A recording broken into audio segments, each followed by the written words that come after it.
Hi guys, welcome to the Macros Bodybuilding and Powerlifting podcast. Say hi to Mark, everyone. Hey guys, I hope you're all well, and I just want to say today or this week, thanks very much for everyone who's watched so far. I really hope you're enjoying the podcast. Sweet. Yeah, definitely. Thank you guys so much, the people tuning in, and hopefully it will only attract larger audiences, and hopefully you enjoy this. And in future and at any time, if you have requests for topics you'd like us to cover or specific questions, like we can do whole shows answering questions. And actually, we'd prefer to give you what you guys want to hear than just randomly come up with ourselves some topics that we think are interesting, but we don't know if they're interesting for you guys. But something we are going to talk about today is nutrient timing, because I think it's becoming more and more, especially at least with me and Mark and the people we see or associate with online, becoming more of a topic that people are talking about in terms of optimizing your nutrient timing. And to be honest, it's been a bit of a faddy thing for a long time in terms of like not eating carbohydrates once it's dark or after 6, whatever it might be, or maybe having like nuts and meat for breakfast and things like, or like your post-workout shake. All of these things are things that nutrient timing cover, and that's something that we're going to talk about today.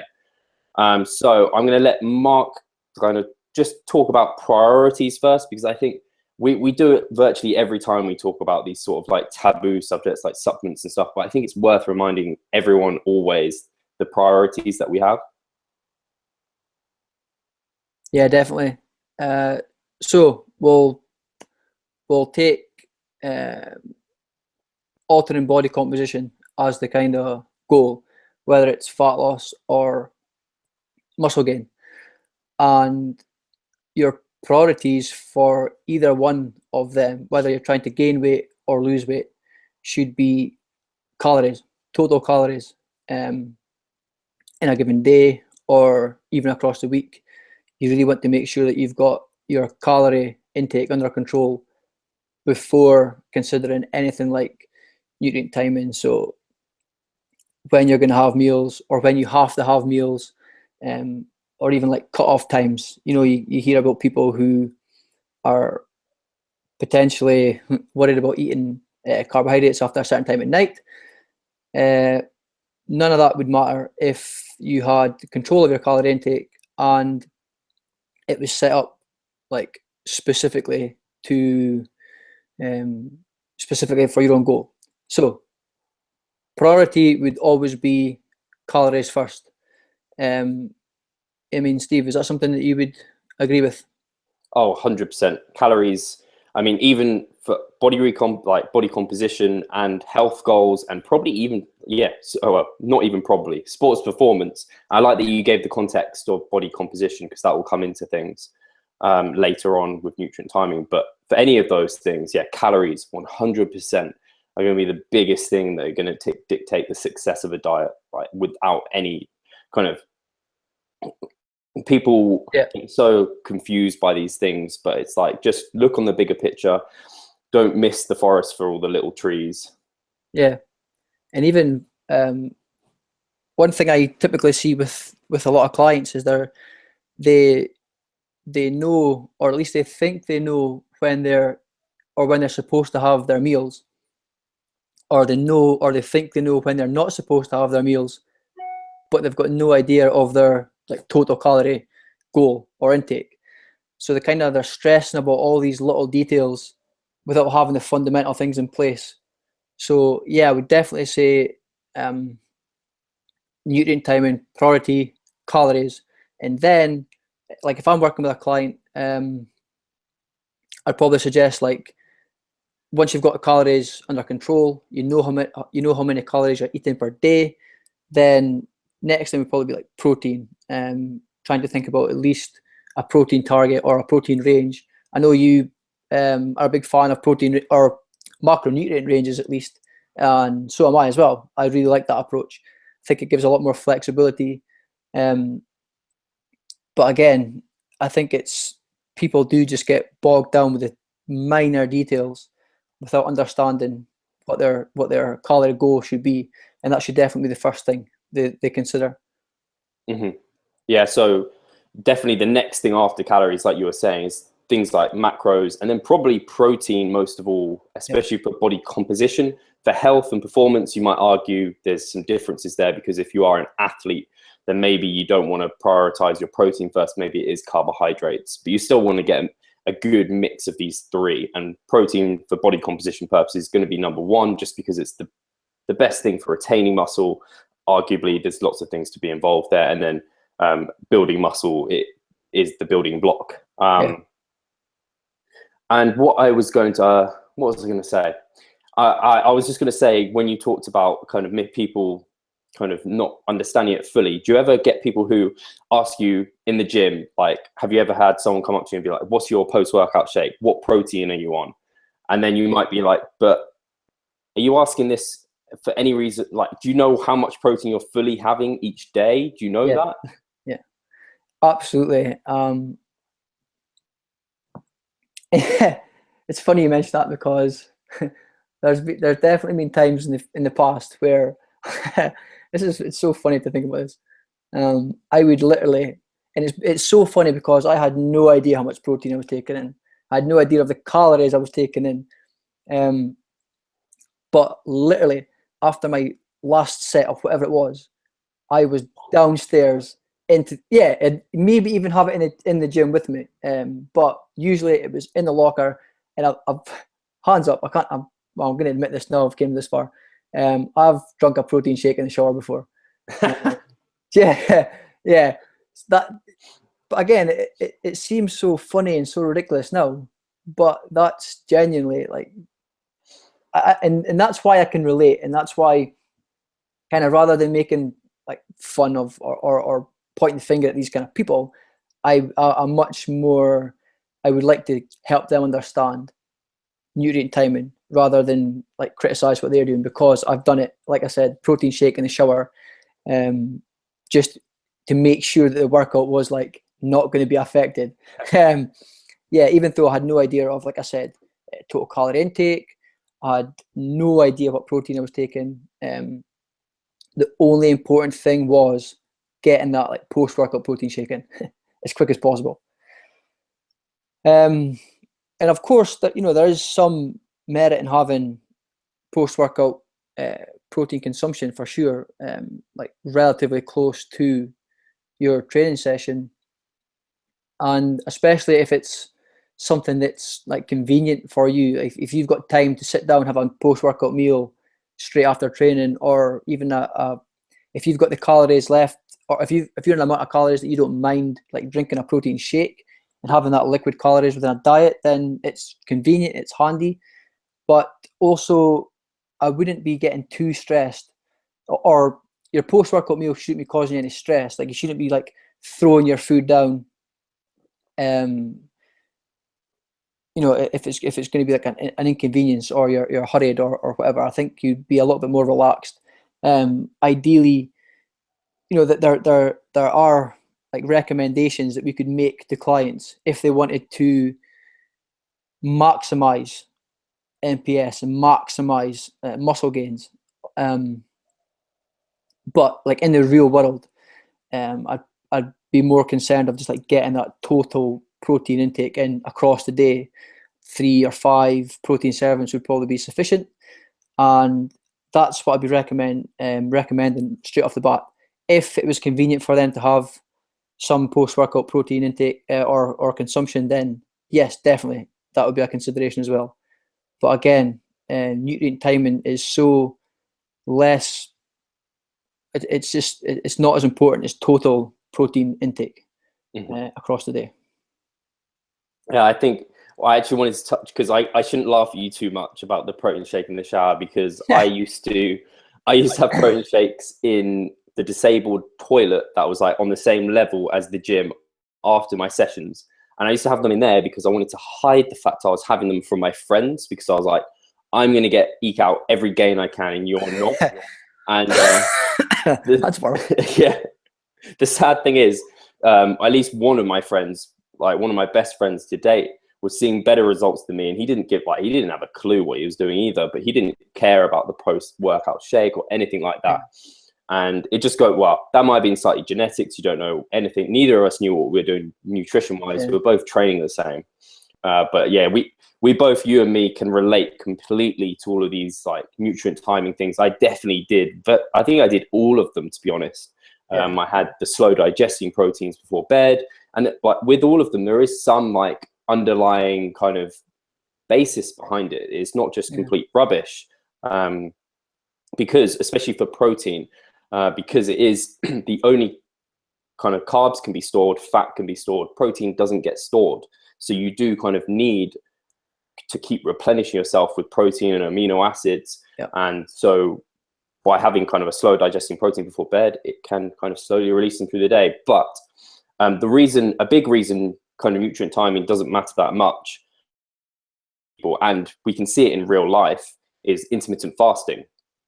Those guys, they fast for whatever it might be, like 16 hours, and then have an 8-hour eating window. They control for calories, they might control for macros, and they see great results. They can build muscle, they can lose fat. It's not necessarily the most optimal way, but it might be for them, because that restriction of that eating window really helps them kind of prevent overeating or sticking to their goals. So I definitely think we've hopefully told the audience enough that total calories king, then macros, then the nutrient timing is definitely a smaller detail. It is still a detail that's going to provide you better results if you can slightly improve your timing. So in terms of your own like intake, Mark, how do you base that? Do you have a certain meal frequency? Do you try and eat at certain times, or is it just very flexible and just off the cuff? No, I do try and get like 3 to 6 even, personally, protein feedings through the day. Usually greater than 30 grams of total protein per meal. And yeah, but you know, I am one of these people. When I talk about people who've got busy lives and they can't always like nail the nutrient timing every day. I can't always give myself that, like you said, that optimal intake. So, you know, I've got clients that I need to check in with. I've got PT clients. I've got a young daughter who's 19 months now. Yeah, I just sometimes just don't have the time to really nail down that certain feedings. So a lot of the times I do just kind of wing it. And although winging it, I still try and make sure that when I do sit down, I do have a decent, or for sure, I've got a protein something source at every meal.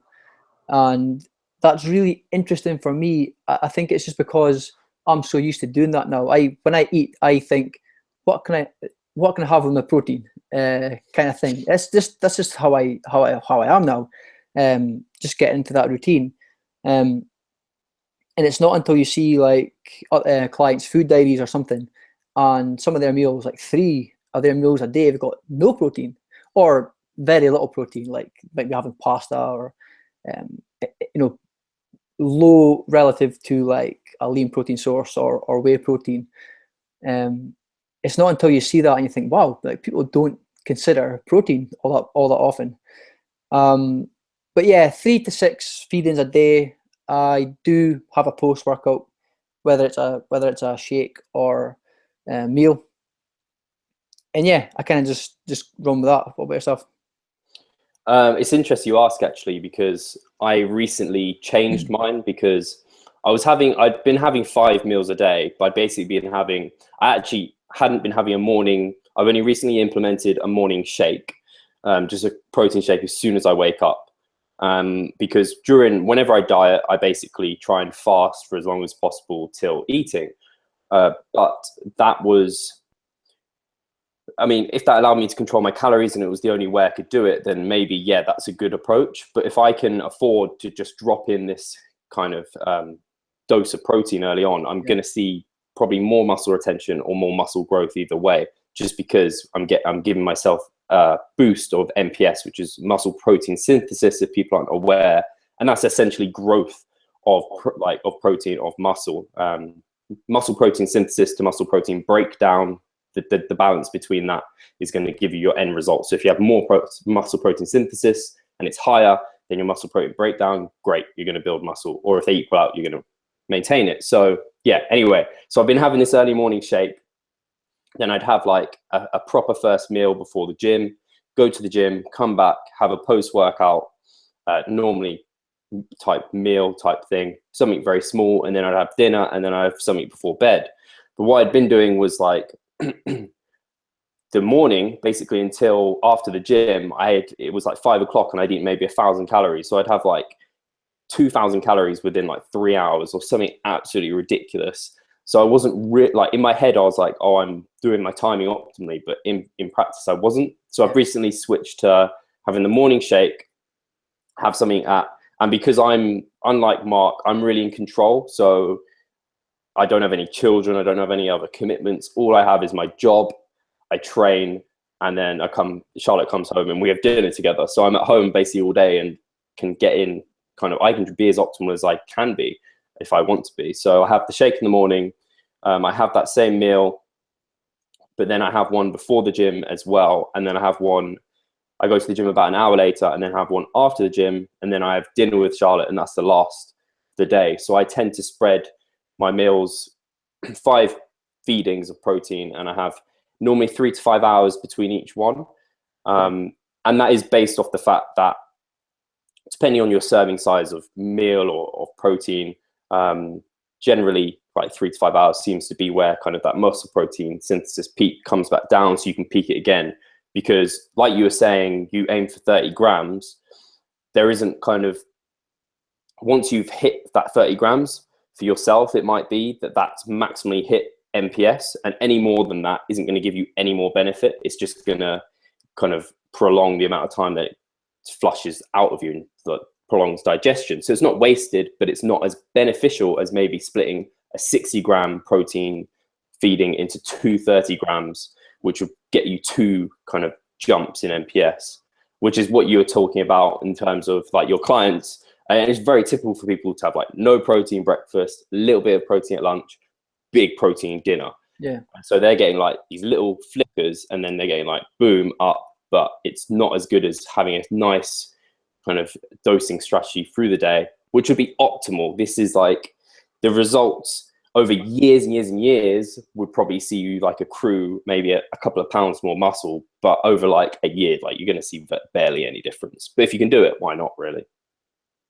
No, I agree. I think, yeah, I agree completely. If you are trying to gain muscle and you're putting all the effort in the gym, and this is convenient enough for you to consider at least, then I would always recommend people think about protein timings, just because, like I said, if it's not too inconvenient, if it's not causing any stress, it doesn't cause me, even how busy I am during the day, it never really affects me that much that I'm having like 2 meals a day, 2 big meals a day. I can always get in 3 or 5, 6 meals a day. I can always get in a post-workout meal, whether it's a shake or whatever.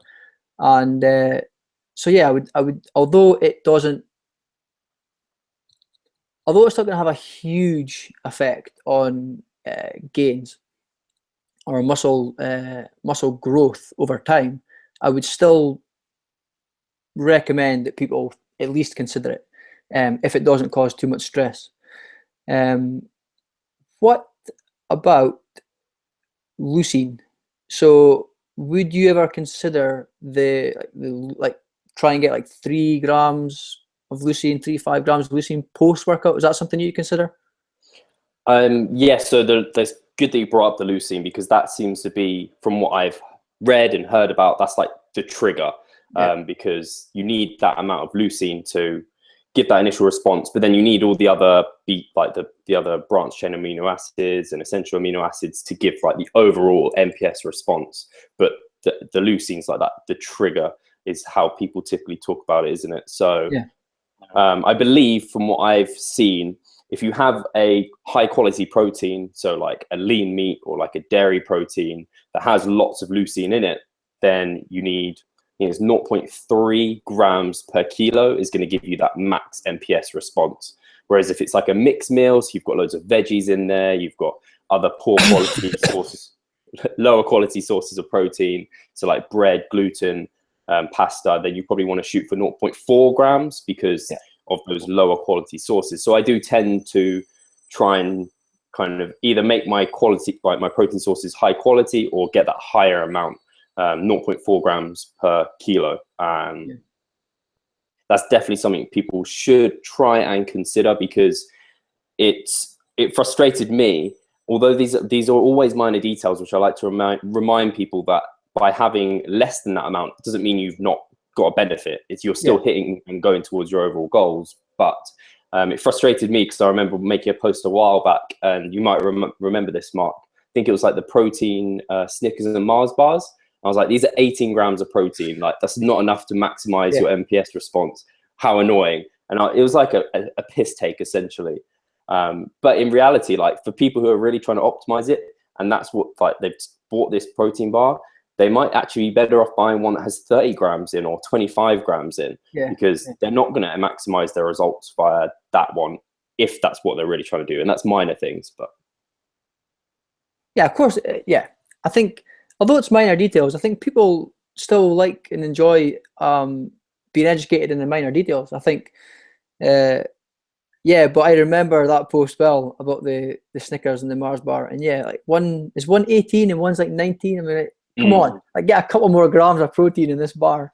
But yeah, that's yeah, I think minor details, but I think for most people listening, you know, we all want to build muscle, and we all want to try and do it as efficiently as possible. So even though these are minor details, it's definitely worth considering, as I said before. Yeah, I mean, it's like the supplements, isn't it? They're minor benefits, but if they're easy enough to incorporate into your lifestyle and they don't cost you too much money, then like creatine monohydrate is almost a no-brainer, because it's just something that's going to benefit you. Yeah, and talking about even, you know, talking about supplements again, and talking about protein feedings and protein digestion, and then leucine, if we understand that whole concept, then it really does lead to like that education of what we were saying before about like the branch chains and supplementing with them. Like, if you can then see why it probably is not necessary if you're having good quality source of protein post workout or throughout the day. You're going to be easily hitting your leucine threshold, getting plenty leucine, leucine's the one that kind of fires everything off. Then isoleucine, I'm not exactly sure what, like valine or valine, however you want to pronounce that one, not entirely sure what role that plays in the process. But yeah, you're going to be getting plenty of these with a high protein source of post-workout or multiple feedings through the day. And then once you've got that knowledge, then you can then realize, like, okay, maybe I don't have to spend like 40 quid on these BCAs every 2 weeks. So just although they're minor details, it's important to know, one, for results, and it can be financially beneficial as well, because you don't have to go and like spend money on these expensive supplements.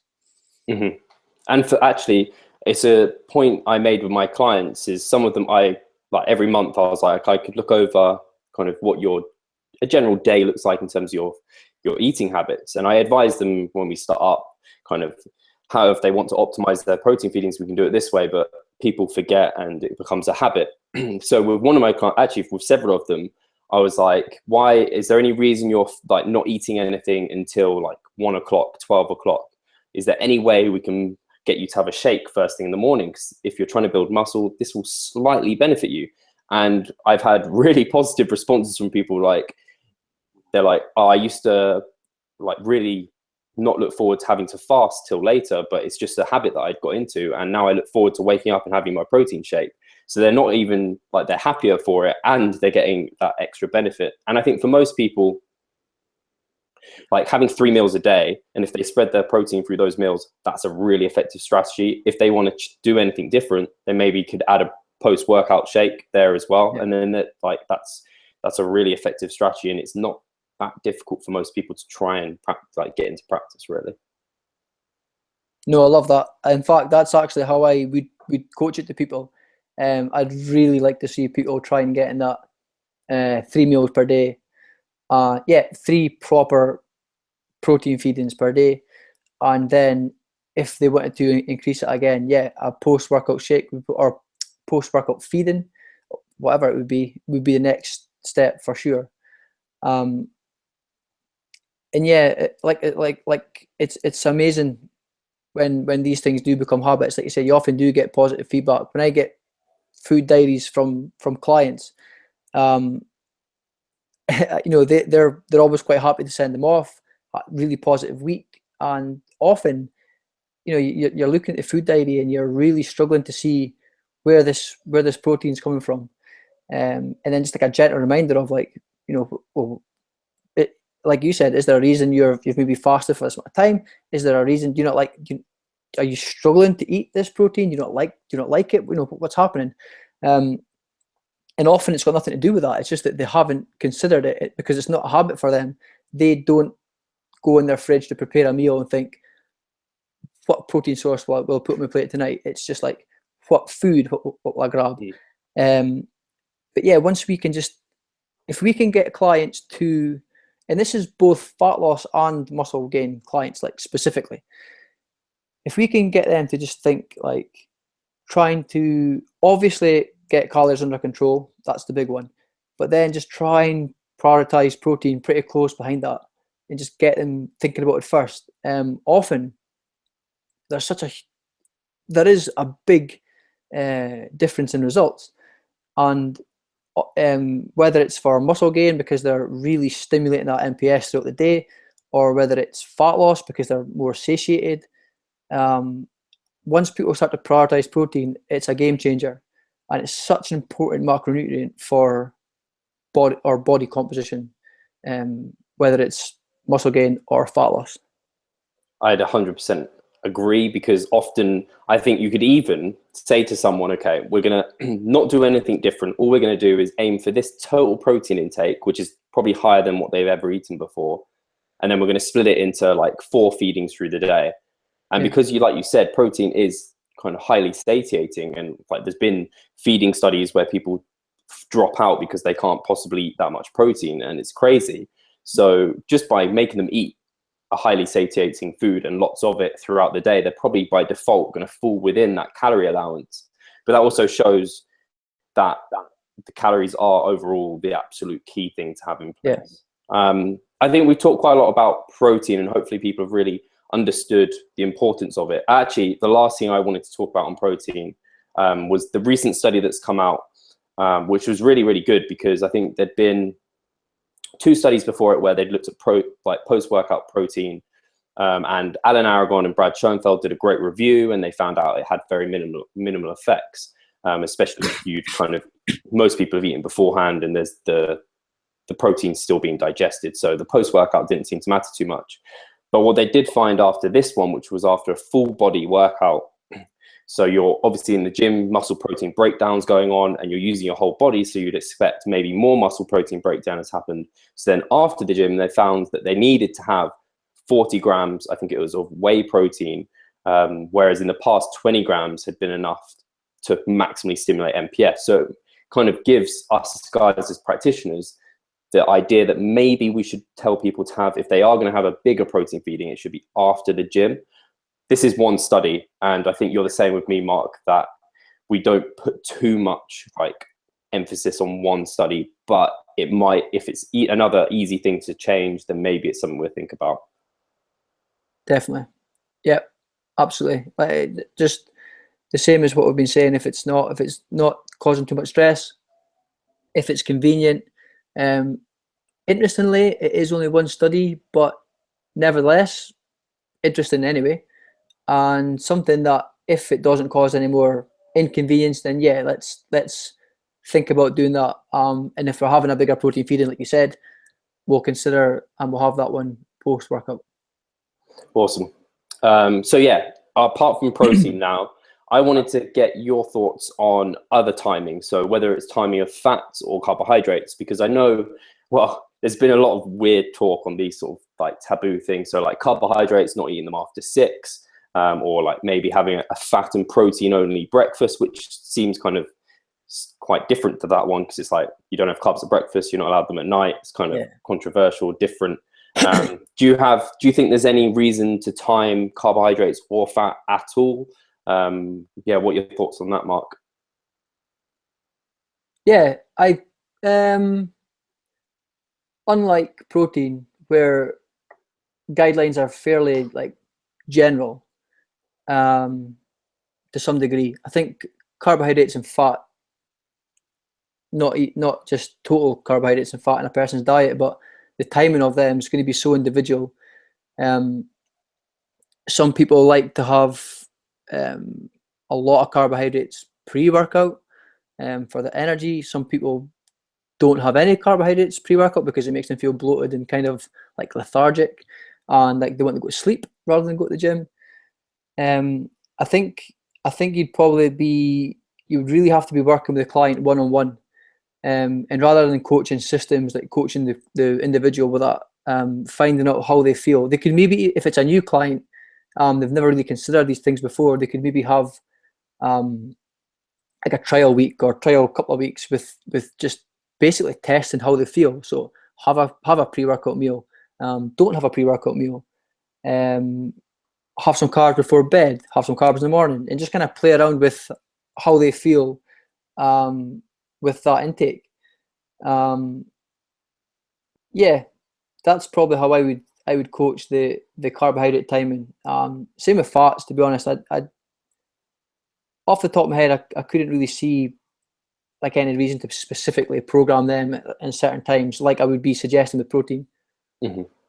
I love that. I absolutely love that you spoke about the fact there's no kind of absolutes about it, and it's very individual, highly individual. In fact, and I think it's a really good idea for people too, when they eat meals or if they have like good training sessions, to think about what happened that could have led to that, or like where I actually weirdly, I'd been having the same breakfast for a very long time, and it had roast onions in there. And I knew roast onions could be like a trouble food, so I removed them, and I hadn't been having the issues anymore. It's basically toilet issues. Don't want to go into too much detail. And yeah, since removing them, I feel so much better. And just like little things like that, just noting down how's your body doing off what you're eating, and like if there was any time you felt particularly energetic in the gym, did you do anything with your diet? But I do have a lot of clients I find, especially when they're fat loss clients, find like backloading their carbohydrate intake before bed seems to work pretty well for them, because it's something to look forward to probably, and it has been shown to help people sleep. But then some people feel really stuffed and bloated, and it's the same, like you said, pre-workout. Some people want those like just for the workout. It's probably quite a placebo, whereas other people like will have it and they get a crash. And I think it's really individual. I think the only thing I might say with fats is that maybe you don't want to have like a really fatty meal before the gym, just because that could upset your stomach. But again, I think that's going to be individual. And then fiber intake, again, you might not want to have a really fibrous meal just before the gym. But again, I can see that being individual. Some people really deal well with it. So, but I think maybe for sports performance specifically, then you might want to think about more kind of timing becomes more of an issue, especially if they're like training multiple times in the day. But for the people we're working with, the people probably watching this podcast, they're not really concerned. They're not probably training twice a day. They're probably going to the workout after the gym, after like work, or they're doing it first thing in the morning, and they're just doing it then and then not later. But if you are doing kind of multiple sessions through the day, then you're going to want to think about more about your carbohydrate and your protein timing, because you want to restore glycogen and things like that before the next workout. But for most people, absolute non-issue that no one should really focus on apart from their total intake. Like carbohydrates after 6 p.m. or like at night, please. Like I think most people realize that's not a problem anymore. Man, I don't know. That's a popular one. That is one that is just not going away. It's different from everyone. Some people 7, some people 6, but generally at night, seem to think there's some kind of fat storage overload with carbohydrates. Whereas now it's obviously, we know that if total calories are controlled, it's not the case. And in fact, anecdotally myself, if I'm dieting and I'm trying to lose body fat, I know if I save a meal or a carbohydrate kind of base meal for later on in the evening before bed, I am so much better on the diet adherence wise, just because I know I've got that meal coming up. Even if it's 40 or 50 grams of oats with some berries or chocolate, whatever, I just know that it's coming. And yeah, because typically I would fast like in the morning within a diet period. I know that I've got that carbs coming up. I really enjoy that. So that, yeah, I find myself having that same conversation with clients a lot, particularly beginners, and it's amazing how they cling on to that. It's very hard for people to accept that, well, actually, you're not going to just start gaining weight because you've had, or you might well gain weight. You probably will gain weight, but it's because you've just got food in your stomach. It's not because you've like accumulated any more body fat. And yeah, it's really difficult for people to let that go, especially when that's all they've known.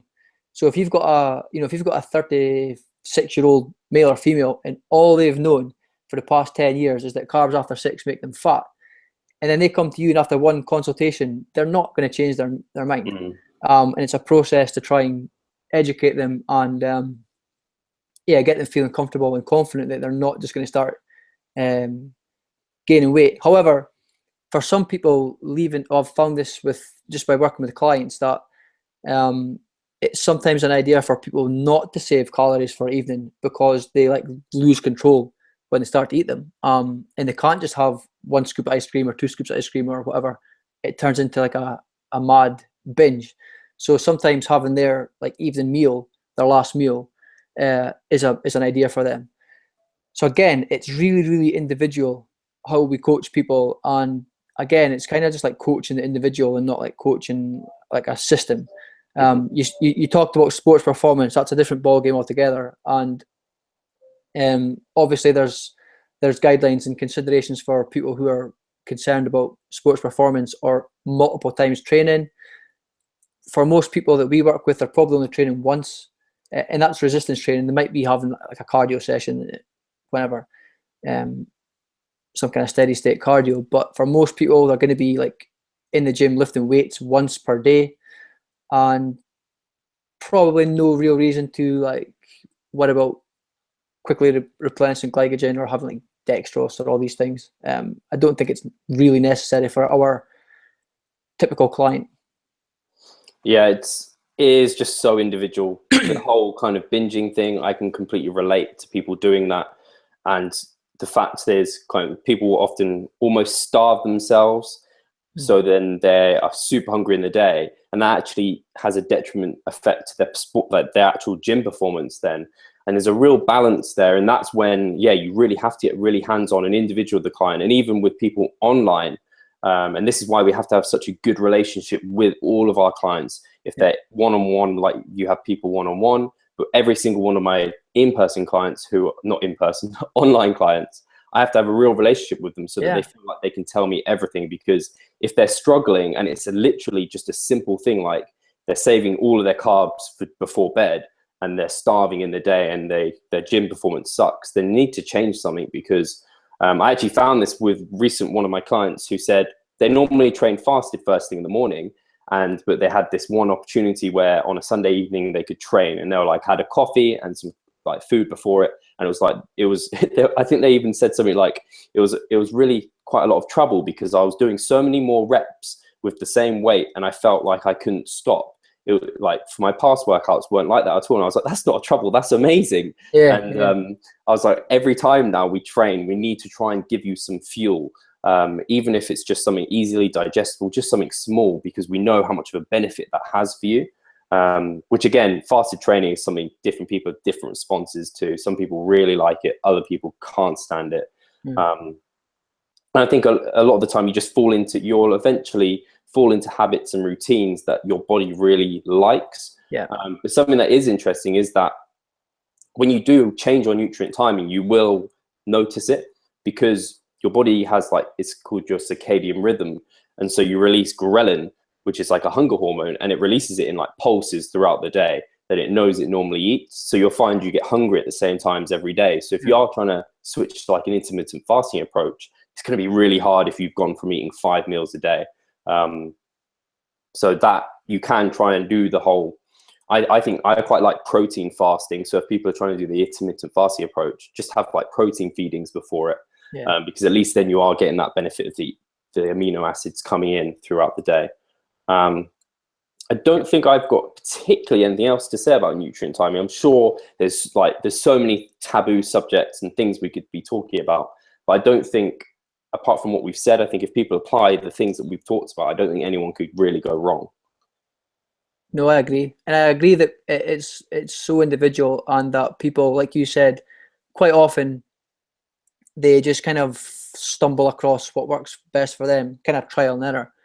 And a really important message that you brought up was about having that relationship with clients, and then for them to be honest with us, because the honesty is going to be important for us to be able to coach them properly, first of all, and they should be able to tell us anything. You know, if they could do everything on their own, then they wouldn't have like a coach. So it's really important to get that relationship and know that person as an individual, so they're comfortable to tell us everything, and then we can coach them like to the best of our ability. So that's really important as well. And yeah, mate, I agree. If people start putting these little, if they haven't already been considering these things, or maybe even overthinking these things. So like if they've been trying to, or if they've been avoiding carbs at a certain time, or they've been fasting for a certain amount of time. So if they've been dieting and they really, really want to maintain muscle mass, which should argue, okay, reducing body fat's the main goal in the fat loss phase, but you also want to retain as much muscle as possible. If you've been fasting for until 1, 2 o'clock in the afternoon and not having any protein feedings, you might not be doing yourself like much favors there. So if people have not been considering these, or making these timings more complicated than they have to be, and they kind of switch it up and put into practice kind of things we'll be talking about, yeah, I think that would be a great start. I definitely think also, as you get more advanced, these little nuances, these small things mean more, they matter more, because you've got so many little ways you can really, like when you're a beginner, virtually anything works. Even if you go and train, then you're probably still going to accrue muscle mass, even if you haven't got your nutrition on point. Whereas for us guys who are more advanced, even intermediate trainees, guys who have been training for a few years, you're going to have to try, and if you really want to maximize your muscle mass, you're going to have to try and do as much as you can. And that's what we want to help people do, because we are coaching people to get them the best results we possibly can and work with them. And I think if you're also a client not of ours who's watching this and you've got a coach, then like really use your relationship with them, get the most from them, because if you give them more information, they can help coach you in the best way. Because as coaches ourselves, if we don't have any information to go off, we can't change our approach. We can't try and help. We just assume everything's ticking along nicely. Exactly. And don't be scared to question either. Like if you've got a certain protocol and you're not sure about, then don't be worried or embarrassed or anything like that to ask or question the kind of methods or the approach. The coach, whoever it will be, should be able to like give you a pretty comprehensive answer to why you're following like a certain protocol. So yeah, mate, that's nutrient timing. Oh, and also obviously to go along with nutrient timing, doesn't really matter at all if like the training stimulus isn't there. Training stimulus is like number one. So get in the gym and train first. Like you're not gonna start having 6 protein feedings a day and just grow muscle like not training. So yeah, training stimulus, nutrient timing, calories, protein, macros, and take it from there. Yeah, we're saying this assuming you're training, because if you're listening to the bodybuilding and powerlifting podcast, you're not doing either of these things. I worry for you. Well, no, I don't worry for you. I just hope you are training, because like Mark says, it's kind of like the ignition to the car, and then your nutrition's the fuel to get you going. So like you can't have one without the other. You're not going to start building muscle because you are eating like maximizing NPS. Like there's just no point even trying to do it. Yeah. That's a great point you touched on, Mark. Yeah, I think that's a wrap. I think we're good to go. Thank you everyone for tuning in. I'm gonna hopefully have this on iTunes really soon. Is there, please subscribe, please tell other people about it, please give us a review, a rating, that'd be really appreciated. And like I said, if you've got any questions, topics, you can catch me or Mark on Facebook. We don't mind being contacted on our personal profiles. Well, do you mind, Mark? No, not at all. Anytime. Personal profiles is cool. So Instagram, we're both there, Snapchat, everywhere. Just give us a shout. We're both friendly and approachable. So yeah, and we'll get those covered. So cheers guys, take care. Thanks everyone.